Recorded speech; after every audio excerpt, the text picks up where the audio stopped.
Hey guys, hi. So today we are going to take this chapter ahead and last class में हमने क्या क्या कर लिया था तो we already have talked about the basic anatomical structure of the human male body. We have talked about how the human male body changes. हमने testes का internal structure देख लिया and now we begin the final part of the male reproductive system which is the spermatogenesis. Now बेटा ये difficult नहीं है और but इस पे बहुत अच्छे अच्छे लॉजिकल सवाल बन सकते हैं इसलिए ध्यान से सुनना ठीक है। Now what is spermatogenesis? Genesis बोले तो टू मेक समथिंग, बनाना is genesis. Spermato that means eventually हम स्पर्मेटिड या स्पर्म बनाने वाले हैं। There is a difference in spermatid and sperm, अभी करेंगे, डोंट वरी ठीक है। सो हमने देख लिया था कि around testis, each testis is divided into around 250 lobules और हर एक लोब्यूल के अंदर 1 2 3 सेमिनिफेरस टिब्यूल हो सकते हैं और इसी सेमिनिफेरस टिब्यूल के अंदर स्पर्म का फॉर्मेशन। अब सेमिनिफेरस टिब्यूल को देखा जाए तो उसके अंदर दो तरह के सेल्स होंगे, germ cells spermatogonia and helping cells जिसको हम सस्टेंटिकुलर या सर्टोली सेल कहते हैं ठीक है। अब ये समझने के लिए पहले इसका क्रॉस सेक्शन देखो। एक सेमिनिफेरस टिब्यूल लेंगे और उसका क्रॉस सेक्शन निकालेंगे। So this is the cross section of one seminiferous tubule. अगर इसको आप पूरा कंप्लीट कर दोगे तो ऐसा कुछ दिखेगा, one seminiferous tubule. Seminiferous tubule would be lined by ऐसा सर्टोली सेल्स। ऐसे सर्टोली सेल्स पूरे के पूरे सेमिनिफेरस टिब्यूल को लाइन करके रखते हैं कुछ इस तरह, ठीक है ओके। और इसी सर्टोली या सस्टेंटिकुलर सेल्स के बीच में क्या होता, स्पर्मेटोगोनिया ओके। तो स्पर्मेटोगोनिया या जर्म सेल्स क्या हैं? These cells are the cells जो एक्चुअली में स्पर्म बनाएंगे। लेकिन सस्टेंटिकुलर सेल्स या सर्टोली सेल्स क्या हैं? ये सेल्स हैं जो एक्चुअली में स्पर्म बनाने में हेल्प करेंगे ठीक। तो मेन सेल कौन है? स्पर्मेटोगोनिया। सस्टेंटिकुलर सेल या सर्टोली सेल क्या करते हैं? हेल्प करते हैं ठीक है। और हमें इसी प्रोसेस को समझना है कि क्या, कब और कैसे होता है ठीक। अब देखो एक चीज को समझो कि द स्पर्मेटोजेनेसिस का process does not begin until the puberty sets up in human males. When does that happen? It can happen around 10 to 14 years. लगभग 12 साल के दो आगे दो पीछे होता है। And will the process be regularly established? No. Initially sperm quantity कम बनेगी, eventually जाके ज़्यादा हो जाती है, right? Millions of sperms are made every day. Okay, so spermatogonia, these cells will start spermatogenesis. Now क्या स्टार्ट ही मियोसिस से होगा? नहीं। अब मियोसिस, अब आप क्या जानते हो मियोसिस और माइटोसिस के बारे में? We already recognise they are two types of cell division. Meiosis बोले तो एक सिंगल सेल जो 2n है सबसे पहले एस फेज से गुजरेगा। एस फेज क्या होता है? जहां आप अपने डीएनए को डबल करते हो। इस बात को, इसका बस एक ब्रीफ अंडरस्टैंडिंग अभी जरूरी है। I upload a detail video on mitosis and meiosis soon. But अगर मैं एक नॉर्मल सेल की बात करूं, they are 2n and 2c। 2c means twice DNA content, 2n means twice number of chromosomes. अब डीएनए कंटेंट या number of chromosome twice क्यों है? क्योंकि मेरे पास टू सेट्स ऑफ क्रोमोसोम्स हैं। क्रोमोसोम्स को टू सेट्स क्यों बोल रहे हैं? Because I have 23 from mom and I have 23 from dad, इसीलिए बोल रहे टू सेट्स ठीक। अब 23 मॉम मतलब अगर मेरे पास फर्स्ट क्रोमोसोम मॉम से है, let us call it 1m, तो मेरे पास फर्स्ट क्रोमोसोम डैड से भी होगा 1f। अगर मेरे पास सेकेंड क्रोमोसोम मॉम से है तो सेकेंड क्रोमोसोम डैड से भी होगा 2f। इसी तरह अगर मेरे पास 22nd क्रोमोसोम मॉम का है तो 22nd क्रोमोसोम डैड से भी मिला। And if I am a male then I will have x from mom and I'll have y from dad. इस वजह से मेरे पास टू सेट्स ऑफ क्रोमोसोम्स हैं और टू सेट्स ऑफ क्रोमोसोम के अंदर twice the amount of DNA होगा, राइट। अब सेल जाता है नेक्स्ट स्टेज में and the next stage is S phase. S phase में क्या होता है, डीएनए डुप्लीकेशन हैपेंस। डीएनए अपने आप को डुप्लीकेट करता है। Now this is where it's crucial to understand, S phase में 2n remains n 2n but the DNA becomes 4C twice the DNA amount। क्यों? क्योंकि 1m ने अपना एक पार्टनर क्रोमैटिड बना लिया 1mc, 2m ने एक पार्टनर क्रोमैटिड बना लिया 2mc, 2m copy 1m copy, 1f ने एक पार्टनर क्रोमैटिड बनाया 1fc, 2f ने एक पार्टनर क्रोमैटिड बनाया 2fc। तो जो पार्टनर बनाया उसको हम सेपरेट क्रोमोसोम क्यों नहीं कह रहे? उसको हम सेपरेट क्रोमोसोम नहीं कह रहे बिकॉज ऑफ दिस डॉट। ये डॉट क्या रिप्रेजेंट करता है? ये डॉट रिप्रेजेंट करता है सेंट्रोमियर। ये जो दो क्रोमैटिड्स हैं they are attached at the centromere. अगर अलग हो जाएंगे तो बोल देंगे दो क्रोमोसोम, ठीक है। क्योंकि अभी अलग नहीं हुए इसीलिए the number of chromosome is still 2n and 4c। Okay ना, अब आगे क्या होगा? वेल आगे एस फेज होने के बाद G2 फेज होता है। G2 फेज में कोई क्रोमोसोमल चेंजेस नहीं होते। G2 के बाद मियोसिस 1 होगा। अब मियोसिस 1 में क्या होगा? Well meiosis 1 is where the homologous chromosome separate. मतलब इस 1m और 1mc के बीच में दरार आएगी, 2m और 1m1mc, 1f 1fc, 2m 2mc, 2f 2fc, इनके बीच में दरार आ जाएगी। सो meiosis 1 what does it do? It separates homologous chromosome। homologous chromosomes को सेपरेट करता है। मतलब क्या है? सिर्फ एक ही पेरेंट की कॉपी आगे जाएगी।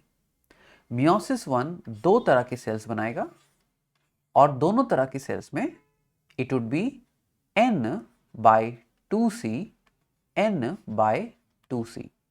क्यों? क्योंकि एक सेल के पास या तो मदर का जाएगा या तो फादर का जाएगा। There is absolutely no need कि सारे मदर के एक सेल के पास जाएं, सारे फादर के एक सेल के पास जाएं। नहीं, इंडिपेंडेंट असॉर्टमेंट होता है। क्रोमोसोम्स का आपस में कोई हैंडशेक नहीं हो रहा। सो पर पेयर सिर्फ एक ही क्रोमोसोम एक सेल को मिल सकता है। That is why number of chromosome reduces to half by meiosis 1। अब मियोसिस 2 क्या होगा? ये जो दोनों सेल्स हैं, दोनों सेल्स करेंगे मियोसिस 2। मियोसिस 2 में हमने क्या करना है? हमने जो क्रोमैटिड्स हैं उसको अलग कर देना है। मैं आपको याद दिला दूं, chromatids are exact copies. The moment आपने क्रोमैटिड्स को सेंट्रोमियर से अलग कर दिया, it becomes twice the number of chromosomes. But because आप सेल भी दो बार कर रहे हो तो इसीलिए it remains n but becomes c, n c n c n c। तो वो जो आप समरी लैंग्वेज पढ़ते हो ना कि meiosis reduces the amount of DNA and number of chromosome, that is true by this way। meiosis 1 में आपने homologous pair को अलग किया, meiosis 2 में आपने chromatids को अलग किया। so meiosis 2 chromatids are separated। ठीक है, ये है आपका जनरल आइडिया ऑफ meiosis। अब यही चीज हमें कहां समझनी है? स्पर्मेटोगोनिया में होते हुए। ओके, तो स्पर्मेटोगोनिया क्या meiosis डायरेक्टली करता है? नहीं। स्पर्मेटोगोनिया डिवाइड करके, माइटोसिस से डिवाइड करके दो तरीके का सेल बनाएगा। One cell would behave like the spermatogonia. एक सेल स्पर्मेटोगोनिया जैसा ही बिहेव करेगा। दूसरा सेल जो है डिफरेंशिएट करेगा। अब डिफरेंशिएट करके क्या बनाएगा? Primary spermatocyte. ये बात आपको याद रखनी है। Primary spermatocyte would be the first cell that would commit towards meiosis. Commit करेगा, अपना डिसीजन सुनाएगा कि भाई अब मैं करने वाला हूं meiosis.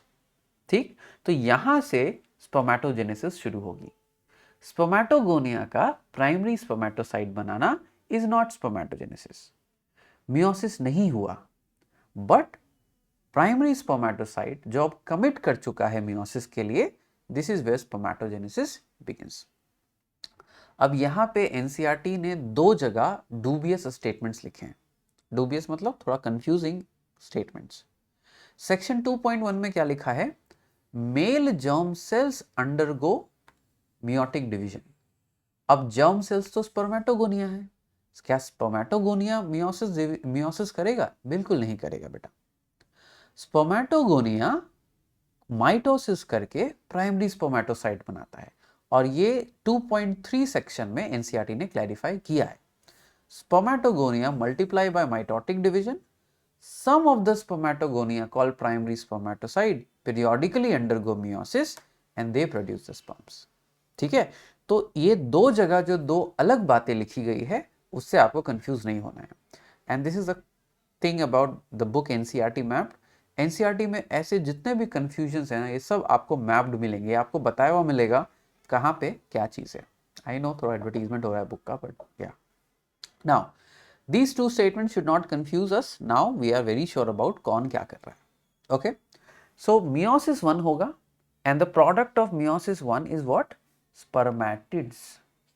Okay, so product of meiosis is spermatids। पहले meiosis 1 होगा, प्राइमरी स्पर्मेटोसाइट सेकेंडरी स्पर्मेटोसाइट बनाएगा, सेकेंडरी स्पर्मेटोसाइट meiosis 2 को कंप्लीट करेगा और स्पर्मेटिड बनाएगा। ये जो ग्राफ था ना, meiosis 1 से प्राइमरी स्पर्मेटोसाइट बना लेंगे secondary spermatocyte, secondary spermatocyte meiosis 2 complete करेंगे और बना लेंगे स्पर्मेटिड। ठीक, नॉट स्पर्म, स्पर्मेटिड। अब इसको स्पर्म क्यों नहीं कह रहे? बिकॉज ये जो स्पर्मेटिड है अभी गोले गोले सेल्स हैं, they are rounded cells. Okay, and अभी तक साइटोकाइनेसिस नहीं हुआ है। जब ये rounded spermatids completely transform to a sperm, तब हम बोलेंगे स्पर्मेटोजेनेसिस कंप्लीट हुई। और इसी प्रोसेस को कहते हैं spermiogenesis. Spermiogenesis is completion of the maturation of the spermatid to a functional sperm. ठीक है, स्पर्मेटिड कैसा दिखेगा? गोल सा। स्पर्म कैसा दिखेगा? A typical sperm having head, neck and tail. ठीक है, अब स्पर्मेटिड से स्पर्मायोजेनेसिस के समय क्या क्या चीजें होंगी? एक्स्ट्रा साइटोप्लाज्म हटेगा। कौन हटाएगा? सस्टेंटिकुलर सेल्स हटाएंगे। एक्रोसोम का डेवलप होगा और माइटोकॉन्ड्रिया सप्लाई होगा। एक्रोसोम का डेवलपमेंट क्यों होगा? क्योंकि इवेंचुअली स्पर्म को क्या करना है? आगे जाके रास्ता साफ करके फीमेल सेकेंडरी oocyte को फर्टिलाइज करना होता है। तो इसलिए एक्रोसोम बनते हैं और एंजाइम से लोड होना शुरू होते हैं। माइटोकॉन्ड्रिया क्यों मल्टीप्लाई करता है? क्योंकि स्पर्म को बहुत लंबे दूर जाना है और उसके लिए उसको बहुत सारी एनर्जी चाहिए होगी। सो स्पर्मायोजेनेसिस सिर्फ एक फिजिकल ट्रांसफॉर्मेशन नहीं है, it's also a physiological transformation. So spermiogenesis indeed is a physical, but it is also a physiological transformation. Why it is a physiological transformation? ये assertion होगा और reason क्या होगा? Development of acrosome and multiplication of the mitochondria. अगर physical transformation की बात करें तो reason क्या होना चाहिए? Extra cytoplasm is shed and the typical sperm structure of head, neck, mid-piece and tail appears. ठीक है, और फाइनली जब ये हो जाएगा तब the sperm would be released by seminiferous tubule into its lumen and उस प्रोसेस को हम spermiation कहते हैं. Okay, so after the sperm heads become embedded and they are finally released in the seminiferous tubule. अब यही जो language है इसे पिक्चर्स के थ्रू समझने की कोशिश करेंगे. नाउ ये सेल्स आपके लेडिग सेल्स हैं. हमने पहले ही देख लिया था कि लेडिग सेल्स क्या थे. सेमिनिफेरस ट्यूब्यूल के बीच में जो सेल्स थे वो लेडिग सेल्स थे. उनका काम क्या होता था? टेस्टोस्टेरोन प्रोड्यूस करना. क्यों? एलएच ने आके कहा था इसलिए. अब स्पर्मेटोगोनिया यहाँ पे है, मेल जर्म सेल माइटोसिस करके प्राइमरी स्पर्मेटोसाइट, मियोसिस 1 कंप्लीट करेगा सेकेंडरी स्पर्मेटोसाइट, मियोसिस 2 कंप्लीट करेगा 4 स्पर्मेटिड. अब आप यहां ध्यान से देखो इस पिक्चर को. इस स्ट्रक्चर में जब मेरे पास स्पर्मेटिड्स बने, क्या आपको फ्लैजेला दिख रहा है? ऑफ कोर्स, बट फ्लैजेला के साथ मुझे बहुत सारा साइटोप्लाज्म भी दिख रहा है। ये जो एक्सेस साइटोप्लाज्म है ना, यही शेड होता है। अब यहाँ स्केल देखकर कंफ्यूज आपको नहीं होना है कि यार स्पर्मेटिड तो इतना छोटा सा है, स्पर्म इतना बड़ा सा है। ये स्पर्म यहाँ बनाया बड़ा इसलिए गया है क्योंकि अगर बड़ा ना बनाए तो स्पर्म का जो टिपिकल फिजिकल कैरेक्टरिस्टिक है, एक हेड, एक नेक, एक मिड पीस और एक टेल, वो दिख नहीं पाएगा। बट एक्चुअली में वो ज्यादा बड़ा होता है। स्पर्मेटिड लुक्स बिगर, स्पर्म्स लुक स्मॉलर। ठीक, सो आपके स्पर्मेटिड्स इम्बेड हो जाएंगे सस्टेंटिकुलर सेल्स में and eventually they will be released, and the release in the lumen that is called spermiation. Release होने के बाद स्पर्म कैसा दिखेगा? कुछ टिपिकली ऐसा दिखेगा। There would be the nucleus in the head and there would be acrosome filled with hydrolytic enzyme.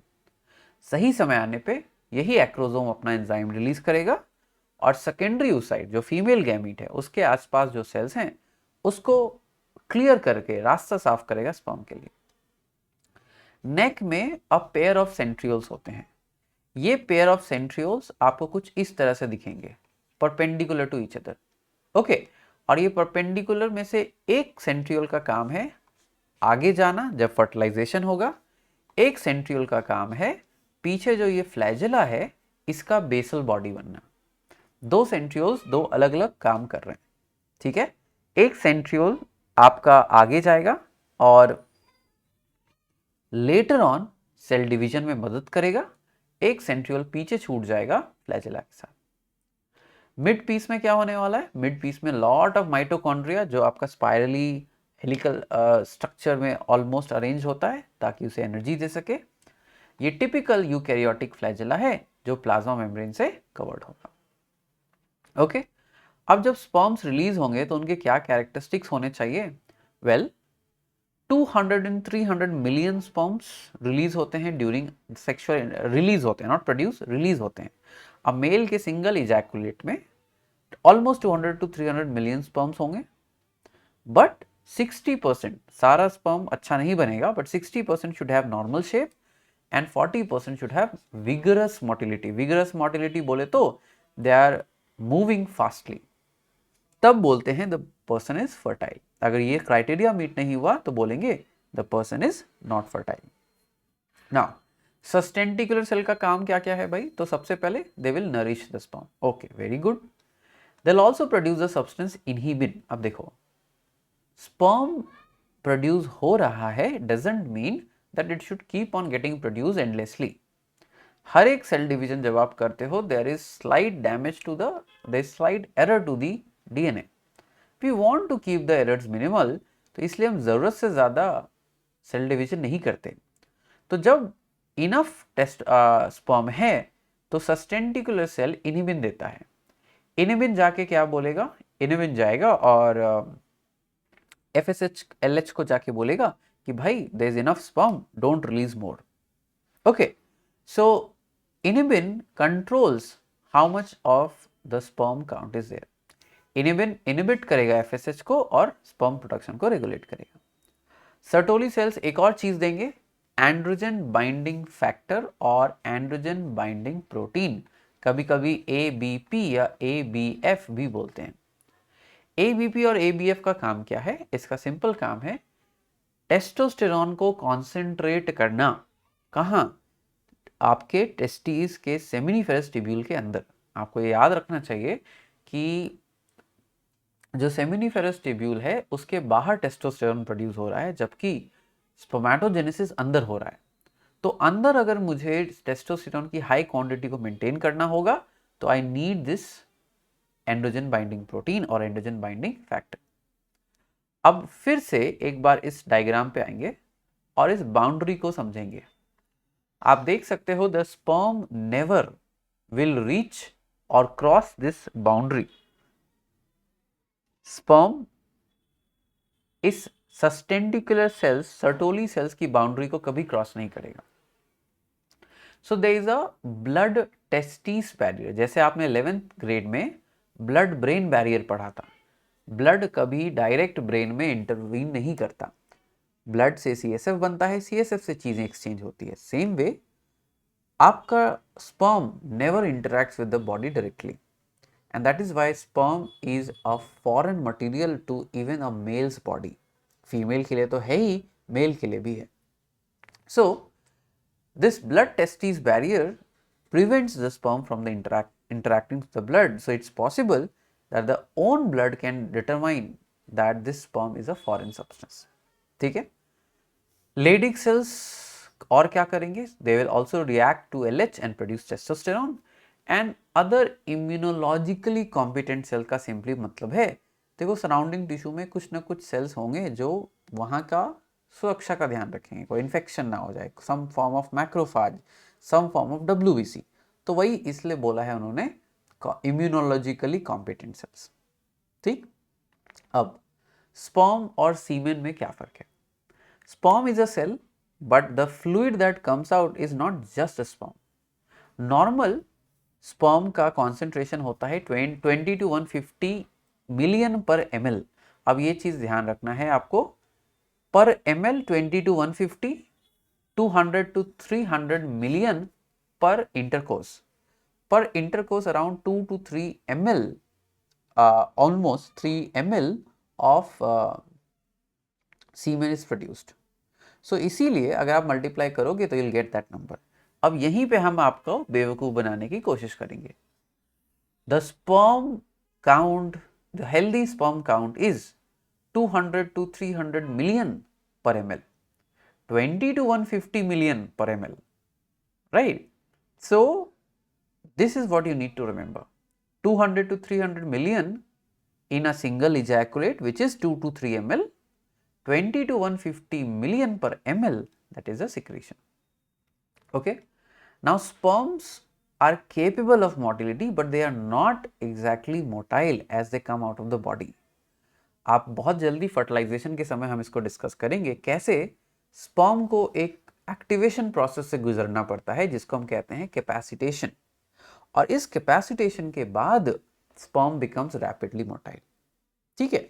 So vigorous motility is present in only few sperms 40%, और वो विगरस मोटिलिटी भी undergoes capacitation and then actually becomes capable of fertilizing the oocyte। ठीक। अब millions of sperms are produced every day, that is correct, but spermatogenesis 65 to 75 days लेता है, ये आपको समझना पड़ेगा। ठीक उस तरह हर साल आपके स्कूल में depending upon all the sections 200 to 300 people graduate 12th class. That doesn't mean कि वो एक साल में ही पढ़ लिया उन्होंने, नहीं। They began their study 12 years before when they were admitted to grade 1। 12 साल पढ़ने के बाद अब वो जाके ग्रेजुएट हो रहे हैं। Same way yes, 300 or so millions of sperms are there in ejaculate, there are millions of sperm produced every day, but entire process of spermatogenesis takes place around 65 to 75 days में। ठीक है। Now males would continue to produce sperm throughout their life, but the quantity and the quality of the sperm वो घटेगा। This is one of the very crucial differences between a male and a female।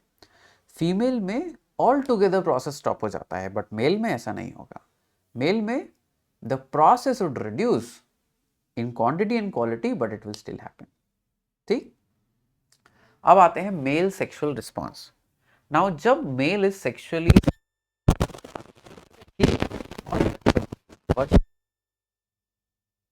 imagining things, or when we are, let's say, just watching a movie perhaps, and there's a scene there that can stimulate us. So whenever there is a sexual stimulation, it need not be real, it could be virtual as well. Then the parasympathetic system gets activated. ये arterioles को जो supply कर रहे हैं penis को, उसको relax करेगा। दो penis becomes filled with blood. अब ये आर्टरीज जो है वेन्स के ऊपर प्रेस करती हैं, and the blood can not return from the penis. Okay, so blood penis में आ रहा है बट पीनिस से वापस नहीं लौट रहा। What happens? The penis becomes rigid, and the penis, which is usually a soft organ, becomes hard because of the extra pressure. This is the process called erection. क्यों हुआ? क्योंकि ब्लड एक्यूमुलेट हो गया पेनिस में। क्यों accumulate हुआ? Arteries को मैंने डायलेट कर दिया, एनलार्ज आर्टरीज ने वेन्स को प्रेस कर दिया और वेन से ब्लड वापस नहीं जा पा रही। Okay, in this a hormone, a gaseous hormone, nitric oxide plays a huge role. And you might have heard this in movies or something. Viagra is simply a drug that helps with people who have the problem of erection. Okay, so erectile dysfunction एक problem होता है in several males, which in where the person cannot get a sustained erection. उनको erection नहीं हो पाता. And Viagra is a drug that should only be consumed after medical advice. One should never listen to non-medical advice coming from any doctor, non-medical advice coming from anybody. Only a doctor should be the one to prescribe any medication for any disorders, okay, including this. Now, so parasympathetic system के activation ने penis को hard कर दिया है. Now the penis is capable of delivering the sperm inside the female's body. इस समय जाके एक sympathetic nervous system reflex on होगा. This sympathetic nervous system reflex क्या करेगा? Rhythmic contraction कराएगा of the vas deferens and epididymis, जो epididymis largely जो sperm को store करते हैं, and वहाँ से semen बाहर आ जाएगा. This event of forcing the semen outside the body is ejaculation. Delivering the semen inside the female body, insemination. ठीक, तो इन वर्ड्स में कंफ्यूज नहीं होना है. Spermiogenesis, maturation of the spermatid, permeation, release, ejaculation, release of the semen, insemination, delivering the semen inside the female's body. ठीक है, एक जैसे दिखते हैं बट सारे वर्ड का अलग अलग मतलब है. Now the ejaculation is accompanied by orgasm. What is orgasm? It's a feeling of pleasure. अब you have to treat this purely from a biological and evolutionary perspective. देखो, what evolution only cares about one thing, reproduction होना चाहिए. ठीक है, so वो हर उस चीज को evolution ने ऐसे neural circuits बनाए हैं, हर वो चीज जिससे ह्यूमन या कोई भी एग्जिस्टेंस प्रोलॉन्ग होती है, आगे बढ़ती है, उसको रिवॉर्ड किया जाता है. Sugar is something that sustains us. So sugar is linked with dopamine release. Orgasm is the feeling of the pressure, also is uses dopamine related pathways. Why? क्योंकि there must be a reward to the feeling of reproduction, and the reward ensures कि gene आगे propagate होते रहे. So orgasm is followed by muscular and psychological relaxation, which is because of dopamine and other pathways. ठीक, अब छोटा सा topic है before starting female reproductive system, which is hormonal regulation. ये आप पिछले क्लास के केमिकल कोऑर्डिनेशन में भी कर चुके हो, यहां हम उसको रिपीट कर रहे हैं. We understand hypothalamus is the master gland है हमारा पिट्यूटरी, उसका भी मास्टर है. तो हाइपोथैलेमस रिलीज करता है रिलीजिंग एंड एक हार्मोन है ये गोनाडो, एक रिलीजिंग हार्मोन होता है गोनाडोट्रोपिन रिलीजिंग हार्मोन, यानी गोनाडोट्रोपिन्स को रिलीज करो. अब गोनाडोट्रोपिन्स क्या है? एंटीरियर पिट्यूटरी के पास दो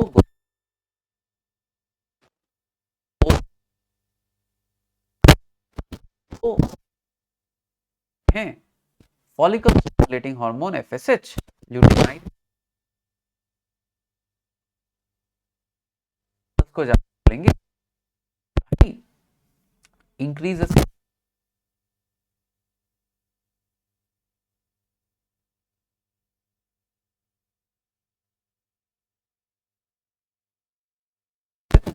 inside seminiferous tubule. क्यों? एंड्रोजन बाइंडिंग प्रोटीन उसमें हेल्प करता है, एंड्रोजन को कॉन्सेंट्रेट करता है. लेडिक सेल ने टेस्टोस्टेरोन दे दिया.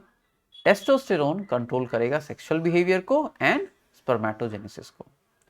अब स्पर्मेटोजेनेसिस जैसे होगा तो स्पर्म काउंट बढ़ेगा, स्पर्म काउंट जैसे होगा तो सर्टोली सेल को मैसेज जाएगा कि स्पर्म काफी है, सर्टोली सेल्स इनिबिन को देगा, इनिबिन जाके जीएन एफएसएच को इनिबिट कराएगा कि भाई बहुत हो गया, नहीं चाहिए. और सो ऐसे एक साइकिल बनते जाती है, जैसे स्पर्म काउंट कम होगा इनिबिन का सिक्रीशन नीचे।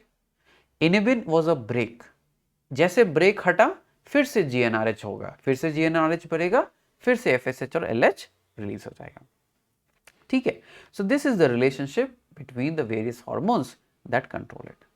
Okay, now testosterone controls sexual behavior. Libido is a sexual behavior, the urge to engage in sexual activity, उसी को कहते हैं libido. Orgasm is the feeling that one gets during the sexual activity, the feeling of pleasure. So libido is urge, orgasm the pleasurable feeling at the end of the process. Okay, now with this we come to the end of discussion about male reproductive system. अगली class में female reproductive system शुरू करने वाले हैं। ठीक है, if you have any questions comments में आप छोड़ सकते हैं। I will answer them as soon as possible. Take care, bye bye.